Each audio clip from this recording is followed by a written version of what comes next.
Welcome. I'm Elaine Miller-Karish, your host. And I also want to let you know we are also on Facebook Live at Resiliency Within. My guest today is Charlie Grosso. She's the founder and executive director of Hello Future, an international nonprofit working with refugee youth. Hello Future transforms the refugee youth experience from alone, stuck, and forgotten to connected and empowered so they can thrive anywhere. They accomplish this through an innovative education model based on the 21st century skills essential to succeed in today's rapidly changing interconnected world. So, Charlie poses important questions as we think about systemic change to address the issues of our times, including the things that have happened recently in Afghanistan and the other events of the world. We have witnessed, as she calls, in vogue issues of the moment move to the background, often without real change occurring. Charlie asked some important questions. What if we were told a different story, a story that showed us how we are all connected as outsiders, as the other, that alienations are actually our shared bond and our belonging. In another word, despite of our race, ethnicity, socio-economic class, we have all felt the sense of aloneness once upon a time. I certainly have, Charlie. I imagine you have as well. How would that affect the systems we design, the policies we write, and who is advocating for whom and for how long? And I want to tell you a little bit more about Charlie. First of all, she looks like she's like 20, but she has 20 years of experience. So you must have started at birth as an entrepreneur. She founded her own business at the age of 20. She went on to be a successful advertising photographer. She's traveled and toiled in over 80 plus countries, working as a writer, a documentarian, a filmmaker, and consultant specializing in strategic management and program design for social enterprises, tech media companies, and NGOs. She is an Edmund Hillary Fellow, a Kravis Leadership Moonshot Fellow. I love that word, moonshot, by the way, and a founding member of Plus Acumen's The Foundry. She currently serves as an advisor for a number of startups, including Pretty Deadly and Squawk Squad. And Hello Future is a culmination of her lifelong passion for innovation and social justice. I always like to say when we say passion, passion comes from the root word passos, which means to suffer. And so I think that whenever we start something, of course, that sometimes happens to us as well. So I would just want to say welcome to you, Charlie. And as we get started, what's on your mind today? What would you like to start with? I have a number of questions for you, but I'm turning it over to you. I'm just excited to be here with you, Elaine. Our first conversation when we met was as I said to you, it was such a gift. It was such a gift, and you're such a talented listener and interviewer, and I found our conversation went in all kinds of different directions. That was deeply moving and soul enriching. So well, I'm just happy to be here with you today. Well, thank you so much for your kind words. And, you shared with me part of your journey, and I want to ask you a little bit about that because Charlie, you are a Chinese American woman, but you have an Italian last name. How did that come about? It confounds many, and on paper, people think that I'm a man, understandably so.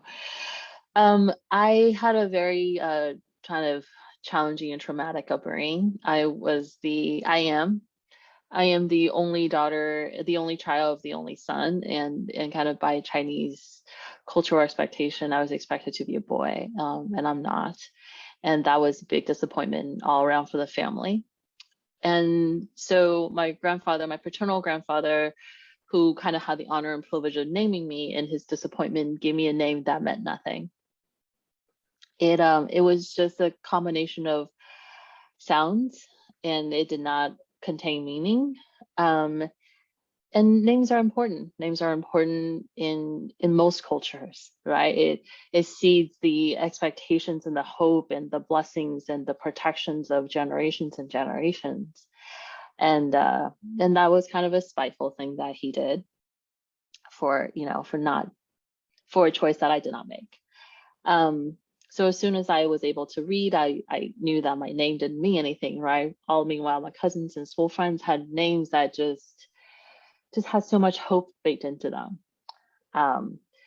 And then later, when my parents divorced and my father sent me away to America from Taiwan, because he was abdicating his responsibility as a father, he sent me to live with strangers and to America, to a country I didn't know and didn't speak the language. And it was just 100% foreign to me.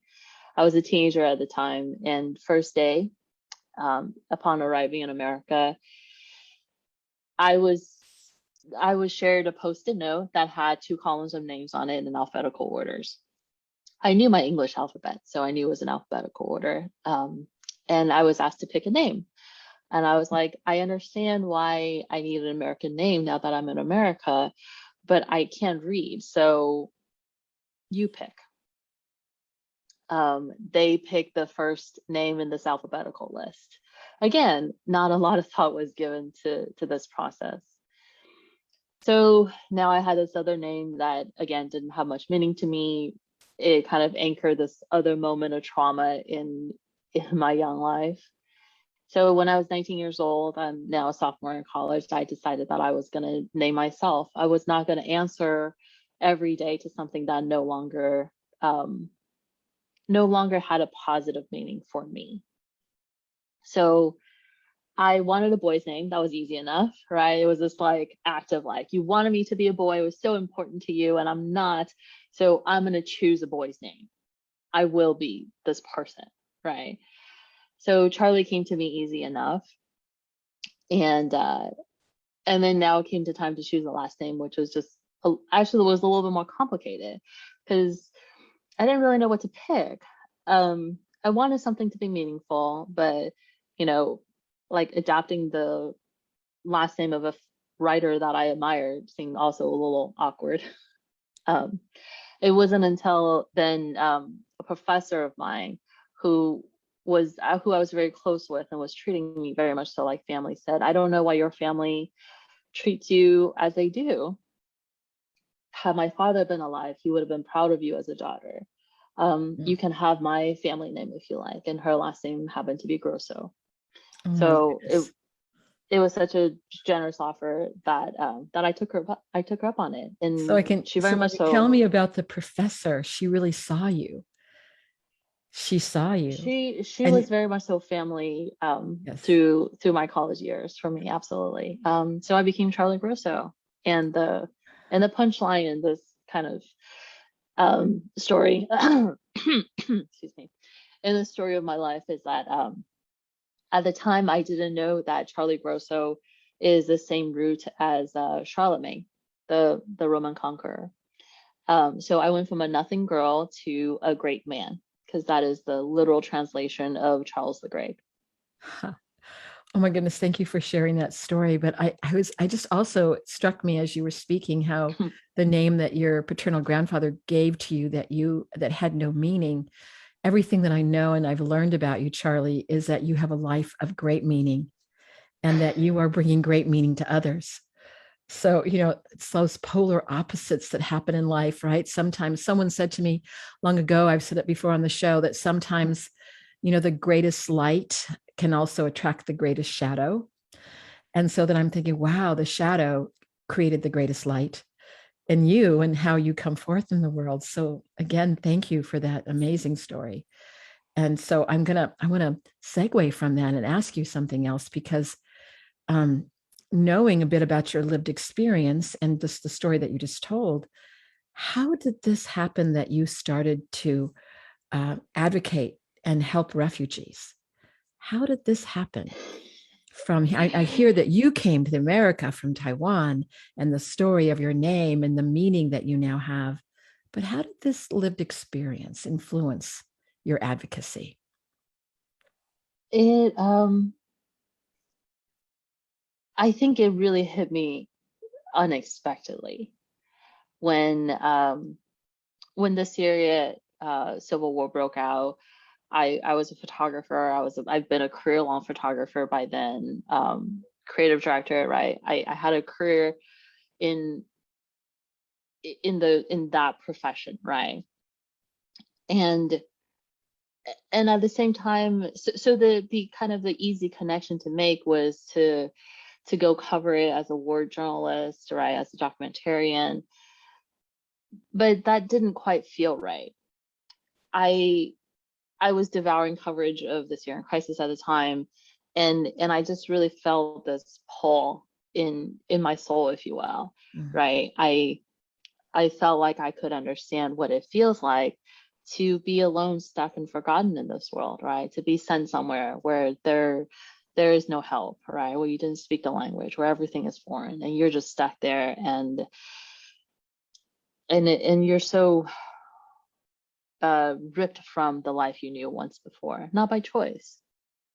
I I felt like I could understand that transcending this kind of geopolitical designation of being a refugee, transcending the socioeconomics, transcending the ethnicity and the religion, and even the context of like why the Syrians were being displaced. That feeling, right? The feeling I knew in my bones, and I know that most of us do, one When time or you and another. you say that, and I maybe you can go into. I mean, you just gave a somewhat of an explanation, but maybe you can tell us a little more about that. Is that you make the statement, "We all are refugees." Can you tell us a little bit more about that?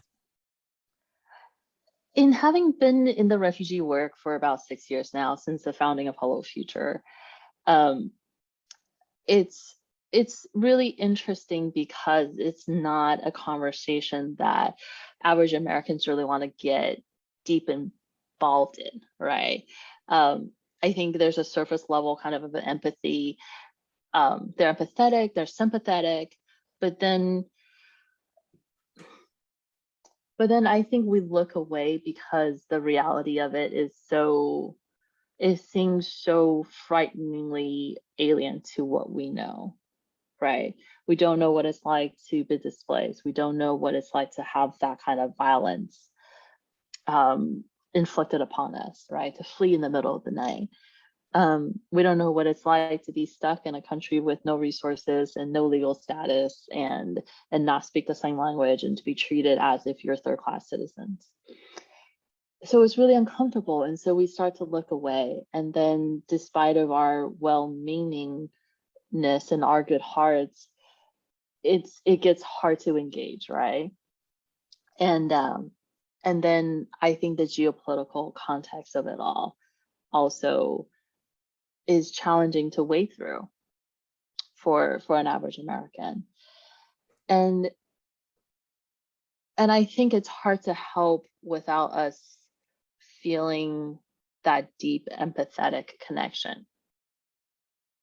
And so, if it's so removed from us, we may not see it. So we may not feel it in that way. Maybe, I don't know, is there's like a helplessness about it too, that even if we did Absolutely. know about it, I mean, we just have seen and witnessed all the individuals from Afghanistan in the Yep. airport trying to leave Afghanistan. And I understand they're in different parts of the world and they're at military bases and Hmm. American military bases. And now Yep. what?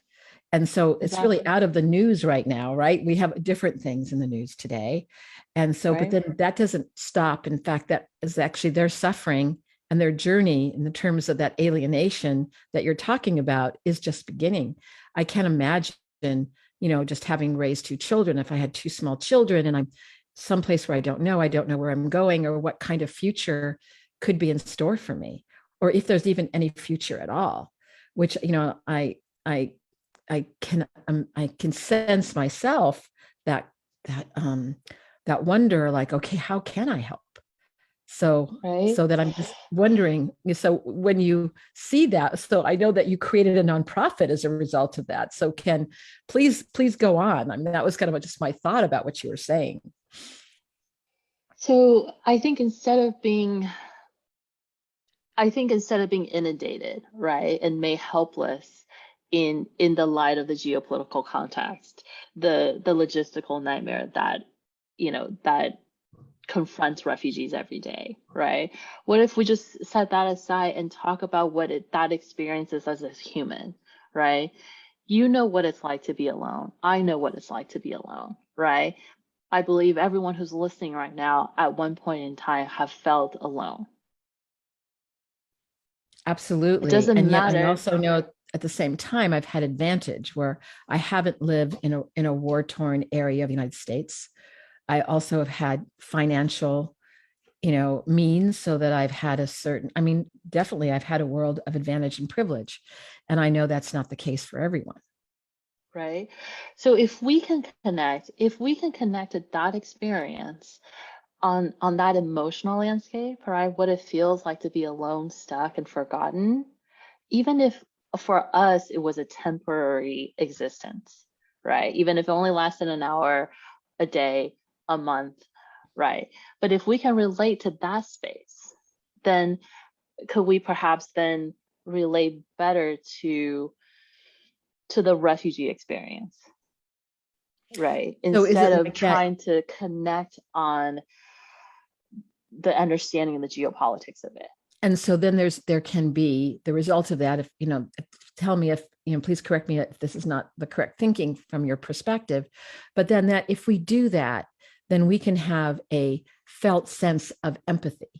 And if we can have that Absolutely. felt sense of empathy, then how does that translate into how we go forward in the world, not only in our own life, but how do we reach out to others? Absolutely, right? Absolutely. If I know what it feels like to be you for just a second, no matter how many things that on the surface is in the way of us being the same, right? Be it from privilege, be it from race, be it religion, be it gender, be it geography, be it, you know, the designation of citizens versus refugees, right? Or even immigrants, right? Legal or illegal, right? Documented, undocumented. But if I know what it feels like to be you as a person, because we know what it feels like to be in this set of feelings that nobody enjoys, I'm just then reminded, I did some work on the Navajo reservation, really probably 30 years ago. And, one of the adages that you probably have heard of, is if you walk in someone else's moccasins, their experiences, which I first heard on the Navajo reservation. And so that's what just came up for me. I mean, so that's so universal. If we walk in someone else's shoes, if we have a certain understanding, if we bring it to self, then we have a greater compassion of how we come forward. And so that leads me to, your nonprofit. So can you tell us a little bit about it? Because I was reading about it on your website. I was so impressed when I think about the Erbat refugee camp and what you're doing there and the amazing youth you're working with. I really want all of our listeners to know about how you act. So here we're talking about a philosophical construct, but then we say, that's like, that's what we have to do, right? We have to have that thought. And then how do we make the thoughts and the manifestations of those thoughts action? And this is what I think you've done with your nonprofit. So please inform us about what you do and what you're trying to do in the world. so Hello Future is an educational nonprofit, and we designed an innovative curriculum that teaches the young people, teenagers. Teenagers are the most vulnerable, at risk of radicalization, at risk for early marriage. Um, and they're also kind of facing the most critical years of their person development, right? They're them becoming a full-fledged person. Um, but there's the least amount of services for them. So we designed our nonprofit to service youth specifically, and we teach them a set of essential skills that one needs to function in this 21st century society. We start with digital literacy, media literacy, financial literacy. We teach them communication skills so they can communicate their ideas and be understood, so that they can learn how to advocate for themselves. We teach them entrepreneurship skills so that they can start some kind of a small business so that they can gain that independence, right? The reclaiming of future and livelihood is dependent on that ability to exert that sense of agency that we have. And So we can I teach them how to ask you be about this? leaders. So so how did you find this particular refugee camp to start your work? Can you tell us a little bit about that? And then I would love to have you take apart the pieces, because we've had a before air conversation about digital literacy, that you taught me things about what was missing that you could provide for these young people. So how did you find it? How did you find this particular refugee camp? So in 2015, when the Syrian refugee crisis kind of hit this crescendo moment, I moved to Istanbul. I wanted to get closer to the crisis. I wanted to understand better. I was kind of following this journalistic instinct that I had, even though I knew I wasn't going to, my part in it was not as a journalist. I had toyed with the idea of writing a book or shooting a short film around the refugee experience, but ultimately I decided not to. It didn't feel like the right thing for me personally, and I was really focused on how can I create something that had the deepest impact for the refugees themselves. I wanted direct impact on the people that I met, right? Rather than just being gifted with their stories and then disseminating it out in the world. But knowing that those who read the stories would have very little connection with the people who gifted me with their stories in the first place. Well, I just want to add too. So the Trauma Resource Institute, that is our sponsor, we had a project in Istanbul in 2016. So I know a little bit about that, and I certainly learned a lot. But to know that the Syrian and Turkish border, they're right next to each other. And so many Syrians were really coming into Istanbul, and there was a lot of conflict and a lot of distress and suffering, and many people in Istanbul were trying to help the refugees coming in, and there were many people that saying, "Why are you coming in?" It's been a very turbulent time. It's certainly not over, No. but so you were really entering really the kind of chaos of that moment in history when a huge influx was coming into Turkey. So I just wanted to add that little historical piece that I know about from being there. Yes. Yeah, we were there at the same time. Yes, we would have been there at the same time. Yeah, so I spent a year living and interviewing families in Istanbul, Syrian families that have, made their way to Istanbul. And then once I felt like I understood what the community context looked like, I wanted to see what it looked like in a refugee camp. And really just by a set of circumstances and luck, I was able to gain access to multiple refugee camps across the border in Kurdistan, in Iraqi Kurdistan. And it was there that things just lined up, right? I got to interview families living in refugee camps, understood what the camp context was like. And then when I came back, it was through this year-long interview process that the idea of Hello Future came about. And then I decided I had to come back to the States to raise money to even run a pilot on this fledgling idea that I had. And so I started having conversations with people, and then one thing lined up against another. And then I was introduced to our partner organizations in Arbat refugee camp, which is how I returned back to Arbat, because I had a partner on the ground. They provided us with space, with some community facilitation. They had the trust of the community, which was fundamental and essential to our work, because we're unknown coming in, right? Wanting to pilot a new program, be like, hey, can I try this and see how you guys like it? So the partner organization was super fundamental to our return and to our success. So that was how I ended up in Arbat and in Kurdistan. None of it was by design, really. It was by happenstance. But those circumstances where one person leads to another person that leads to another project. Because I think, honestly, I've seen this happen so many times. Some of our listeners may be thinking, well, how can I do something like that?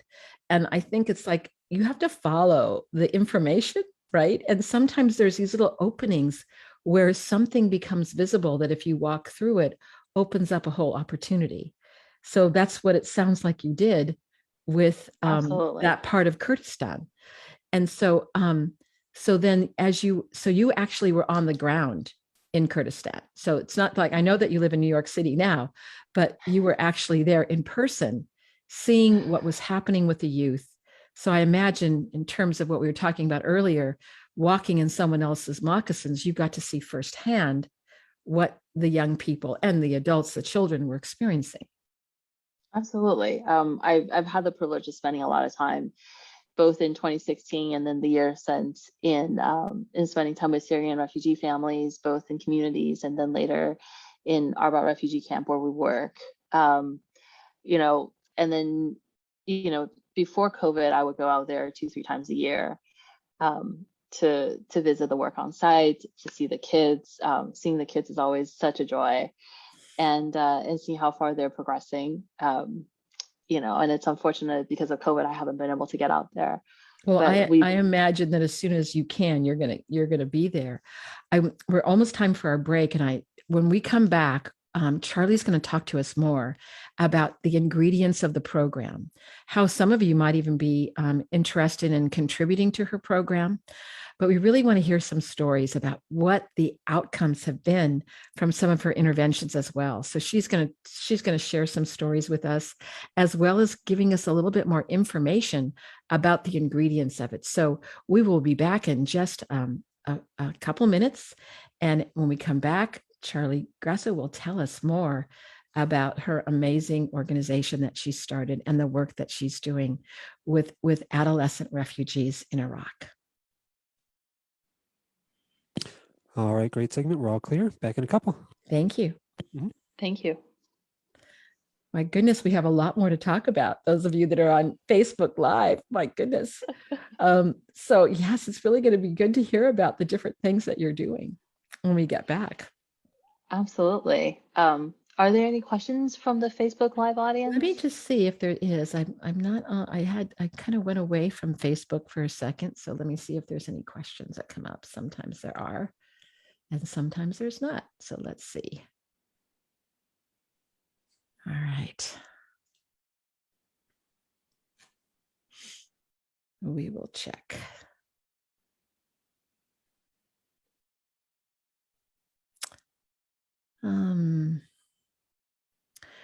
Well, we're hearing what an amazing story. Chill bumps. What an amazing story. Another listener has said, I've had to slow down my resilience and listen to my body. I need unpleasant medical attention. I have to save myself for recovery and not to be so stubborn. So I think she's been reminded of what to pay attention to as she's listening. So I think we're getting comments more than questions at this moment in time. So let's see if anything else, if any of our Facebook listeners want to put in a comment. We have about a minute or so, or a question. I'll just keep us open for just a second there until I go back to my Zoom room.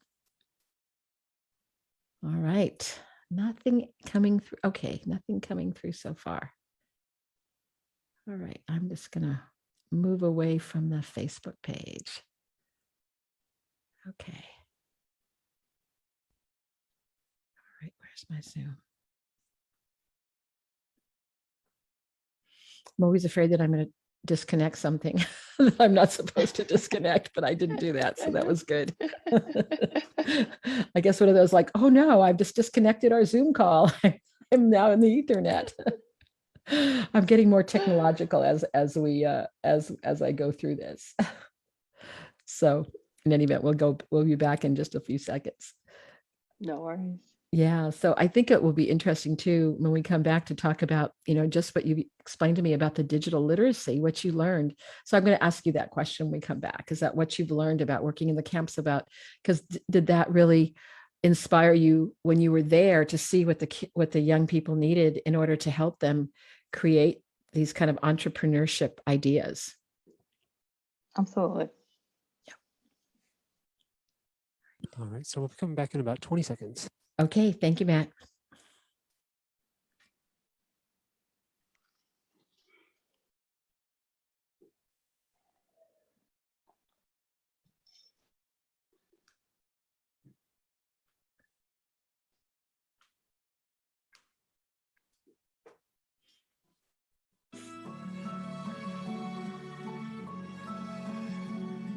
This is Resiliency Within with Elaine Miller-Karras. To reach the show during our live broadcast, please call in to 1-866-472-5792. That's 1-866-472-5792. You may also send an email to elaine@resiliencywithin.com.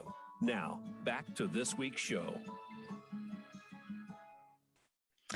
Welcome back. I'm here with Charlie Grosso, and she is talking about her nonprofit, Hello Future, that she founded, and she's going to tell us a little bit more about how she works with the young people who are refugees in Kurdistan from the Syrian challenges that world has been experiencing for a number of years. So Charlie, over to you. Tell us more about what you learned about working in the camps and how you've put together the program that are helping the youth. And also if you could kind of interweave in, because you're in one camp, but I know that's not the only camp you plan to be in.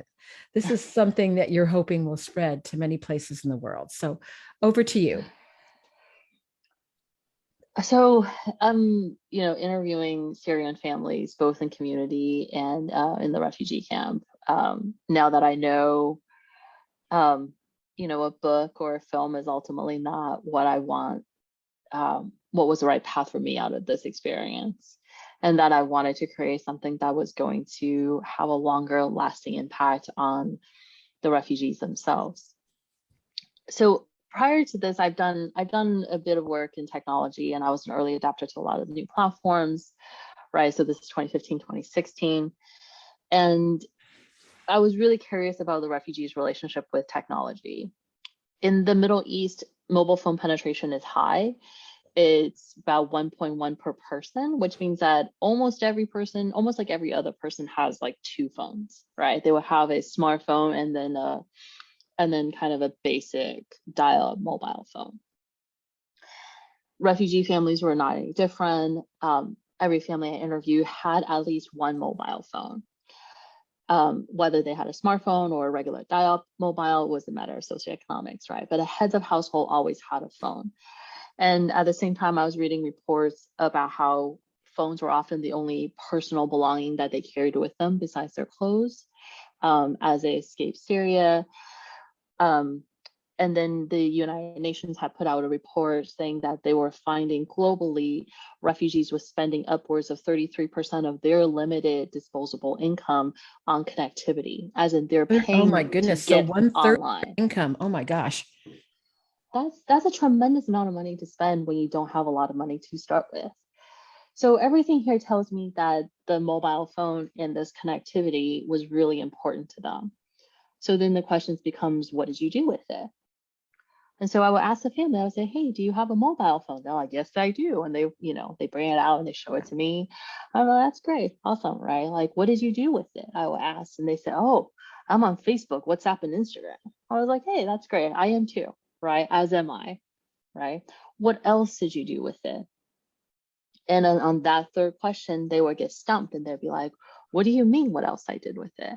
Like, what else do you do with your phones other than Facebook, Instagram, and WhatsApp? And they're not really sure what I'm asking. And they're like, what do you mean? That is all I do with it. I was like, okay, that's cool, right? That's cool. And now the parents will want to talk to me about their kids' education and how worried they are of it.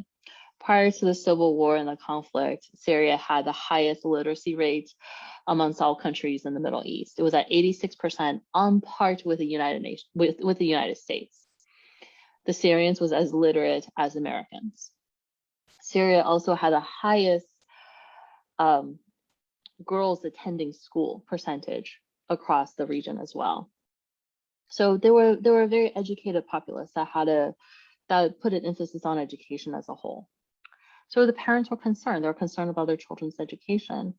And I would ask them, I would say, have you ever looked for things, videos, platform, games, programs that the kids can learn online to help supplement this kind of anemic education opportunities that they have now that they're living in a refugee camp?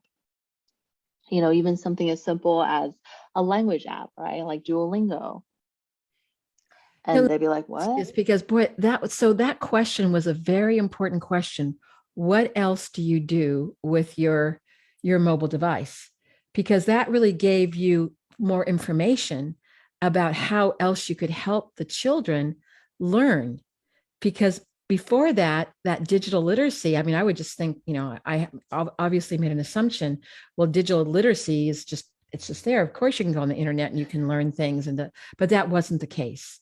And so I really want to emphasize that to our listeners, because I think if we're thinking about how we use technology for education, even in the United States, that people may not know that they can get information that can add to their education in positive, healthful ways. I know we talk about how technology sometimes, we talk about how it can also be something that's adversive, but it also can be very positive. And that's, I think, an important thing that I learned from you about how teaching the children this really made a huge difference. And you were also teaching their parents as well, right? So it was that, Yes. because, one of the things that struck me when going to your website, when you said, if you can impact 50% of the adolescents in the camp, how many more people are impacted in the entire community? Can you, because this is kind of connected to what you're talking about, right? Because it's about changing things systemically. Absolutely. So part of the reason why we chose to work with teenagers, aside from the fact that they're most at risk and they're most underserved, is also because they're the best messenger forward, right? They're the best kind of viral factor, if you will, in this context. They can teach up to their parents, they can teach down to their siblings, they teach to each other, to their friends, and to their peer groups, right? And they're the easiest and the quickest to adapt to new technologies and to new ideas. So when I ask the parents, have you ever gone and looked for educational tools for your kids to help them with their education? Every single parent I asked that question to looked at me with this blank stare in their eyes. They had no idea what I'm talking about. And then I would go back and even like in a more rudimentary question, right? I would ask, have you ever performed a search on the internet before? And the answer was a resounding no. They've never performed a search before, which means that their engagement on Facebook and Instagram is 100% squirrel, right? They would just look, but they wouldn't go look for something, right? Their interaction is passive. So the analogy I like to make is that they're living in the world of limitless streaming, but they're watching 3 channels and they think that there's only these 3 channels to watch. So right? how did you encourage them to start having more than 3 channels? That's the question, right? What did you do? What was the intervention? Well, once, a 15-year-old kid asks you, how do you Google? And you're like, okay, well, we don't actually know how to Google. We have to kind of start with some of the fundamentals. I came back to the States, raised a little bit of money to run a pilot. And we went back out into the field the next year and I had a pilot program on digital literacy for teenagers. And that was where we started. We started with some really kind of basic ideas, privacy and vulnerability, right? They're already an at-risk population. So vulnerability and privacy is really important. So we talked about some of those basic ideas. We talked about search. We realized that in the teaching of the pilot, that media literacy had to get factored into the overall imagining and thinking of digital literacy, right? And then we also taught them a basic set of workplace tools, if you will, right? How to send an email, how to, I know it sounds super easy, but it's actually, there's a couple of steps to it, right? First of all, the body of your message does not fit in the title, does not fit in the subject line of your email, right? So you taught them the practicalities of how to do these things. Now, once you taught them this, the literacy, the digital literacy, what happened after that? What did you build upon? Because that sounds like that's almost foundational in today's world for them to not only gain information, but also how to send, information out, to receive information from people. I mean, is that what you learned? So what was the next step? So the formulation got a little bit more complex at that point, right? Because we're like, we want to teach you the basics of the internet, but the internet itself is actually a really complex space, and you can't, and that this idea that many people have, right, that you just need to give a teen a device and he and she are automatically digitally literate, right? They understand how to share, search, and create content online, right? But that's a little bit of a red herring, because a kid can click like on a platform does not mean that he or she understands the complexity, what is happening here, right? So some of the simpler things that are immediately apparent is, how is their data being shared, right? Why is this platform free, right? What part of my information and my data that is being mined and used that makes this platform free for me, right? Those are not things that a teenager would automatically think about. No, but I think that you're also talking about systems thinking. You were trying to help them, saying this is this, but this is also connected to a larger picture. 100%. There's media literacy is a big component of this, right? Every family I interview say that their biggest source of news, of whether be it, news back from Syria, news of the world, or news of family members, come from Facebook, right? But there's no sense of like, how do you know what you're reading is real? How do you know what you're reading is true? Right. And this is back in 2016. And this is a big question right now as well, in all over the world, right?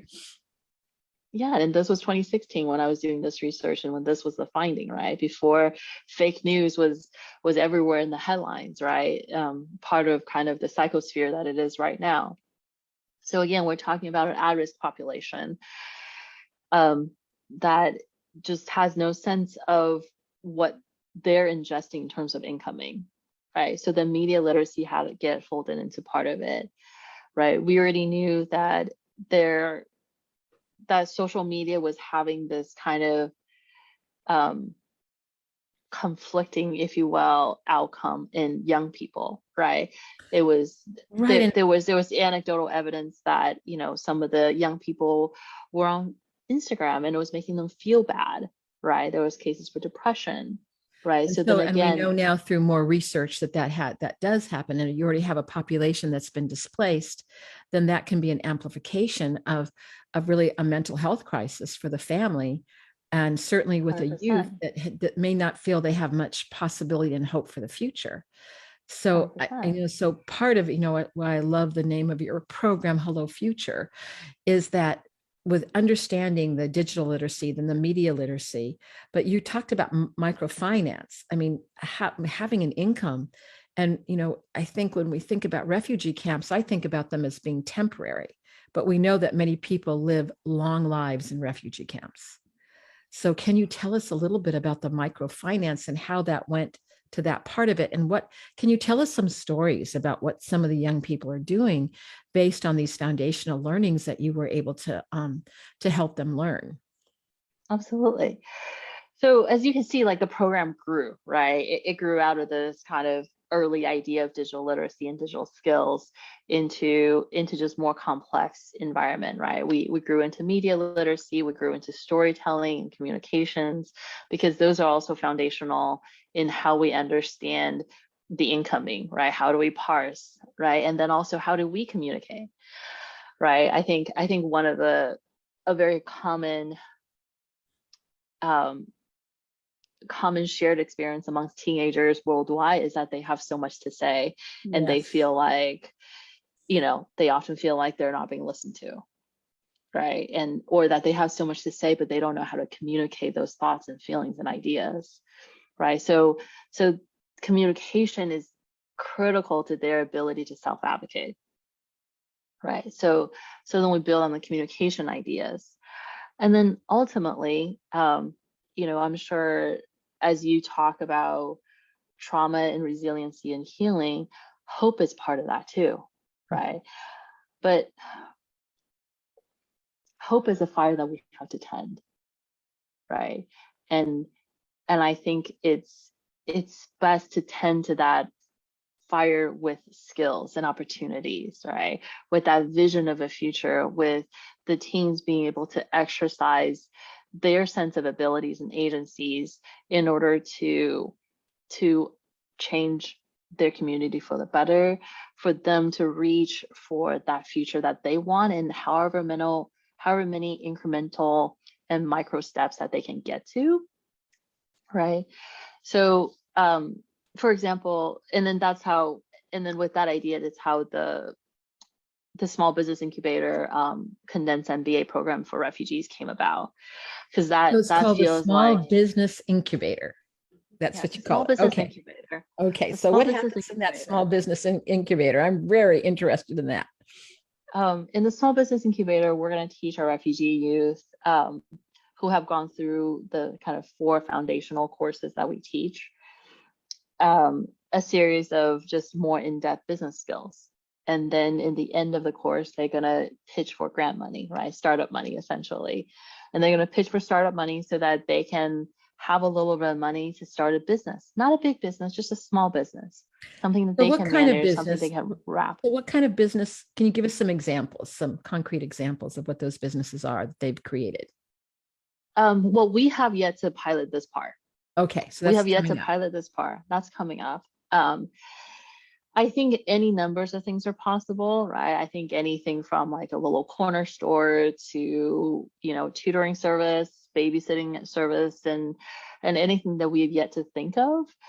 I think let me give you an example of something the kids had done. Okay. So in the 101 program, the kids go through an exercise called the $5 business. So this is first class, first time we're really interacting with the teenagers. And they are asked to work in a group, which they've never done before. So they have to learn how to negotiate amongst each other. They have to assign jobs, right? They have to figure out what happens when like 2 of your members flake out. Those things happen in real life, right? Like yes, they have to figure out how to negotiate and manage each other and manage themselves. So, and they're given the equivalent of $5. And now this is super important. They're not given $5, they're given the local equivalent of $5. So it's not like, this is not a context in which they're like, oh, well, $5 is a lot of money to them. No, like it's as much to them as it is to us, right? It's a local equivalent of $5. And they're asked to take a week to plan out this business idea and write out a proper P&L. And they have 2 hours to execute this business idea. And then they have to create a whole presentation, including, a pitch deck and a P&L, and like present it to us and tell us what they learned and how they did in their ideas. So my favorite business of all time is this group of girls. They had just learned virtual reality. We had a virtual reality lesson prior to the $5 business. So this is important in terms of how quickly the turnaround is, right? They've never seen virtual reality before. They had their minds blown. The next day we say, okay, now here's your $5 business challenge. And girls say, I want to do a virtual reality business. So they plan out a $5 business in this virtual reality business. Sorry. They spend their $5, kind of startup capital with us by renting the headset from us. So that was where they spend their money. And they split up in 2 subgroups because they only have 2 hours to make the most amount of money possible. So group A walked all over the camp and ran into any person that they saw and said, would you like a virtual reality experience to name the place of your dreams? The first group did okay. First group kind of essentially ran into a choice paralysis issue, which they didn't know, right? But I want us to note that these group of teenagers are automatically A/B testing themselves, not knowing either. They put themselves in 2 different groups. The second group went around the camp just the same, but instead they went to grandmothers and grandfathers. And they said, smart. That was very smart, wasn't it? It was 100%. Yes. They knew their target, right? It started to be more targeted. And they said, Grandma, Grandpa, I will give you a virtual reality experience to Mecca. So they were more specific. They were far more specific. They were specific in their targeting. They were specific in the offering. And for those who don't know, a trip to Mecca for a Muslim is like it's like the dream of a lifetime, right? Like you're supposed to make a pilgrimage to Mecca sometime in your life. So it will be like a Catholic going to the Vatican, Yes. That's probably the closest analogy to make. So it's really important, it has this emotional resonance for the grandparents, right? The grandparents clearly are most likely not going to make it to Mecca because it's an expensive trip and it's a big trip, but it's something that they probably all really long for. So the kids spoke to a felt longing, Yes. and they knew their audience. And these kids made $23 in 2 hours for their $5 investment. It's a great return on profit. So they really saw in vivo, in real life, how this idea could actually create a service that has great meaning also, and also how it could return income to them. Absolutely, right? And let's just audit the learning trajectory here, right? It literally took them 6 days from having a virtual reality experience the first time to executing this $5 business and then reporting back. It was 6 days, right? And it was a beautiful business. It's a business that needs to get cleaned up, right? But it could stand up as a real business. Well, and I just see the practicality of what you're doing, because you said this was kind of like in the basic 101, and I know you have more in store of what you're creating for the young people. And so, and even the fact that they're going to be preparing their proposals, and then I imagine there's a committee of you that are going to look at them and decide on which ones you're going to fund through your organization. So I want to make sure we only have a few minutes left. Oh my gosh, Charlie, it's gone so fast. Is how can people find out more information about the work that you're doing? Can you give us your website and how they could contact you if they want to know more about the components? Because the last time I looked on your website, there were like 300 additional kids waiting to get into your program. So it's spreading and the kids want to come. So can you please tell us how to get in touch with you? You can learn more about Hello Future and the work we're doing at hellofuture.io, HELLOFUTURE.io. We're a nonprofit organization, 100% funded by generous donors such as yourself. So any support you can give us is always helpful. And we're also looking for judges and volunteers to kind of do these remote interactions with our students as well. If you have questions about it or are interested, please drop me an email. You can find my email on the website. Again, that's hellofuture.io. And yeah. I could just see the smile on your face. I mean, you have a minute to tell me what brings you the most joy in your work that you've described a little bit like a droplet so far. Seeing these kids realizing the power that they have, their potentials, and then feeling like they have the tools and the skills they need in order to reach for those dreams. Oh my. This is what I call also looking at what else is true in the world, is that there's so much suffering, and certainly the Syrians have suffered greatly. All the refugees in the world suffer in terms of being displaced. But these kinds of ideas that you're bringing to these children are truly changing their lives presently and will change them in the future. So this is one of the ways I say you are cultivating the well-being. That's, of course, one of the definitions of resiliency that we kind of talked about a little bit. So as you all are going through, as our listeners are going through your world and thinking about how you can contribute, and if you have that sense that you felt alienated, and to go back to we are all refugees, I want you to remember Hello Future and how this one organization is doing so much to change the world. And Charlie, you have great meaning to me. Your name now has a greater meaning to me that you've explained it to me and to our listeners. And I want to thank you so much for being with us and really how you took what happened to you in your life and you have built something so important and so powerful. So this is one example of my listeners of how our struggles, our suffering can also lead to hope, well-being, and definitely a new future for many people, including for you and for me and for all of us. Thank you. Thank you, Elaine. Thank you. It was a pleasure. And until next time, This is Elaine Miller-Karras signing off from Resiliency Within. All right, great show today. We're all clear. Thank you, Matt. Thank you so much. You're welcome. Thank you. Oh, Thank Charlie. you, Matt. Charlie, this is so wonderful. We're still on Facebook Live. I just want to thank you. I feel like we got to some of it, but I know there's so much more, right? So we'll have to think about once you start, once they start implementing their projects, we'll have to bring you back on again. Maybe It will be a pleasure. Maybe we can even, I don't know, they speak Kurdish, right? I'm not managing, they don't speak English. But maybe we can even get one of the kids to come on with a translator and they can share their story. That sometimes is the most powerful, Absolutely. Yes. Absolutely. So anyway, so thank you so much. I'm going to Thank you, Elaine. It was my pleasure. Is there anything more you want to say to our Facebook Live listeners before I disconnect our Facebook Live? Just thank you for listening. Thank you for listening and spending the hour with us. Yes, thank you. Thank you, Facebook listeners.